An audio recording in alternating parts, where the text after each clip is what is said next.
c'est ça qui relations humaines, qui est important si gagner. Ensuite, comment entretenir de bonnes relations humaines avec ses proches, les éléments essentiels des relations humaines, conséquences des mauvaises relations humaines. Ensuite, je vais voir les ennemis farouches des relations humaines. Après quoi, j'ai posé une question. Que faire aux difficultés dans nos relations avec les autres? Je pense que c'est nécessaire. D'abord, relations humaines, c'est un ensemble d'interactions qu'entretiennent au moins deux individus au sein d'une même société par le biais de la communication. Les relations humaines essentielles au développement individuel et intellectuel de chaque être humain, puisque c'est grâce à ces liens que les sociétés sont constituées. Donc, les relations humaines permettent aux individus de cohabiter de façon cordiale et amicale, tout en se basant sur certaines règles acceptées par tous les membres de la société et en faisant respecter les droits individuels. On peut même dire que sans bonnes relations humaines, il ne peut pas y avoir de bonne qualité de vie. On peut dire que sans bonnes relations humaines, il ne peut pas y avoir de bonne qualité de vie. Comment entretenir de bonnes relations humaines avec ses proches?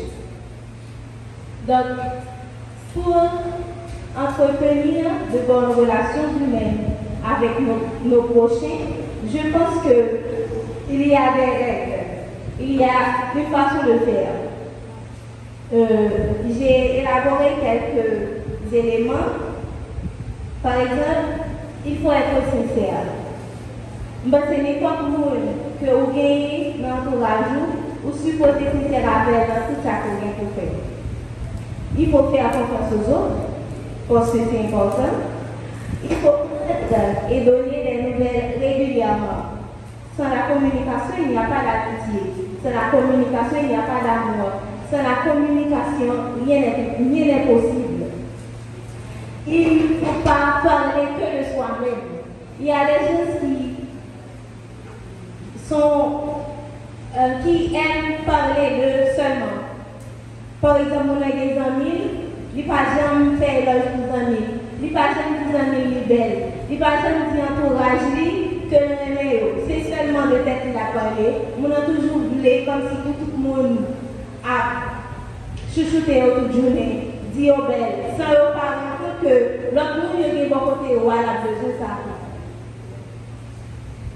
Il faut aussi écouter et aider, faire des compliments, admettre ses torts, ne pas toujours avoir raison. Des gens, depuis au fond, c'est fini. Même si on connaît ça, on fait, il pas bon, ça va dire rien. Il faut juste continuer à agir. C'est pas bon. Il faut savoir garder un secret. Marie dit encore, il faut savoir garder un secret. Si nous avons une bien fait, ou bien nous sommes psychologues, nous sommes docteurs, n'importe quoi, n'importe quoi m'a fait, nous supposons qu'il y a un secret là-dedans. Si nous avons confié nos bagages, il n'est pas nécessaire pour révéler l'autre motif. Interchange nos bagages là, oui, non, c'est pas bon. Élément essentiel pour entretenir de bonnes relations humaines. Le respect mutuel, la confiance, l'entraide, la tolérance. Je reprends. Les éléments essentiels pour entretenir de bonnes relations humaines sont le respect mutuel, la confiance, l'entraide et la tolérance. Maintenant, toutefois, les relations humaines ne sont pas faciles à entretenir. Il en existe toujours des éléments de perturbation qui empêchent les individus de mieux fonctionner. Parmi ces éléments, on peut citer l'hypocrisie, la méfiance, le complexe de supériorité, l'égoïsme, manque de pardon, l'esprit de querelle, la jalousie, la haine et la rancune, le mensonge et l'autorité. Moi, c'est tout ça que je là, c'est des éléments qui empêchaient que nous ayons une bonne relation avec proche. Il y a des gens qui sont hypocrites, sont des gens qui ne peuvent pas faire confiance. Puis tout le monde a évité. Donc, pour moi, nous connaissons hypocrite ou pas besoin encore. Donc, c'est un élément qui perturbe la relation que l'on a avec l'autre. Bon, maintenant, quelles sont les conséquences des mauvaises relations humaines? Dans la Bible, on apprend que dans le livre de Matthieu, on apprend, si donc tu te souviens qu'il y a une mauvaise relation entre toi et ton frère, ne faites pas de frère, car Dieu ne les agréera pas. De plus, évitons de nous approcher de la table du Seigneur pour prendre de la cécile, surtout si nous avons la rancune ou l'amertume dans le cœur contre nos frères.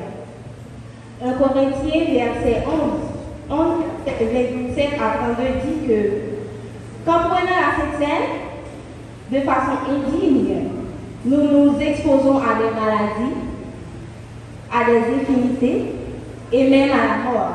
La Bible le dit clairement. Donc, c'est la façon que nous comportons avec les gens qui nous entourent, il y a un impact sur la foi chrétienne que nous gagnons. Si nous sommes un bon chrétien, nous dit que nous avons servi mon Dieu, nous supposons aimer frères nous supposons des bonnes relations avec les gens qui nous entourent.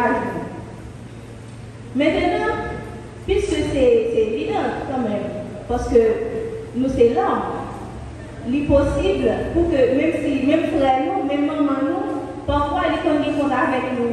Parfois nous pouvons faire des barrages, ils fâchés, ils ne sont pas contents. Maintenant, qu'est-ce qu'on doit faire pour arranger ce genre de choses? Pour éviter que des querelles de temps en temps, pour éviter les gens qui vont là toujours en désaccord ensemble.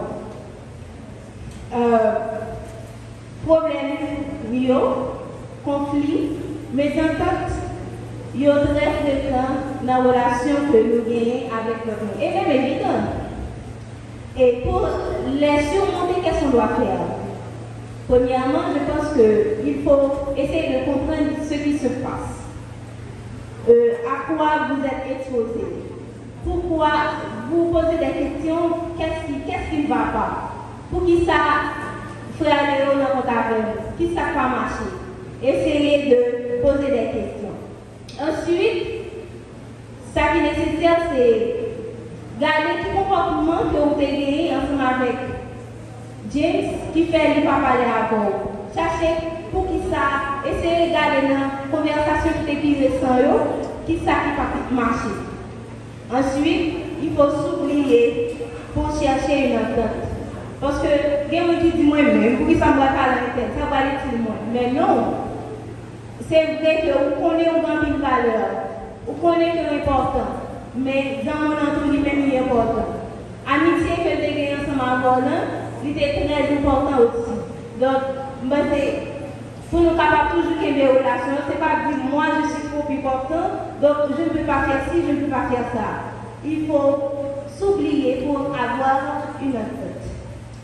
Enfin, il faut apprendre à demander pardon et pardonner en retour. Même si on connaît n'importe bagaille, on ne peut pas demander pardon. D'ailleurs, il va dire pour ça, moi-même, je vais baisser devant la tête. Non, ce n'est pas baisser, on va baisser devant personne. Il faut demander pardon. Lorsqu'on bagaille qui mal, vous devez dire excuse-moi, je suis conscient pas de raison. Il faut demander pardon. Excuse-moi, ce n'était pas ma faute. C'est normal. Ce n'est pas baisser tête devant mon nom pour ça. Donc, à l'issue de conclusion, je pense que chaque individu, quelle que soit sa race, culture a besoin d'un groupe pour fonctionner. Et pour cela, je remercie les membres du comité de la Genève 19 de nous avoir mis ensemble pour mieux se connaître, nous familiariser, de partager nos talents et expériences. Aujourd'hui, le groupe Onyx, à Taïr, nous sommes tous des familles de la grande famille d'AGDF 19. Et voilà pourquoi je vous demande d'entonner avec moi cette chanson. Un vivant si nommé, vit pour Jésus.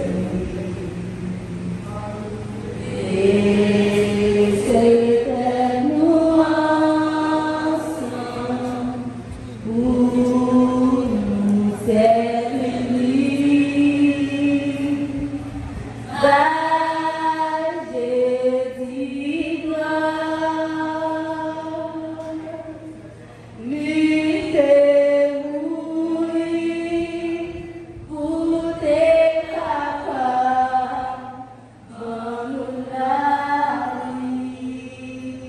Merci beaucoup.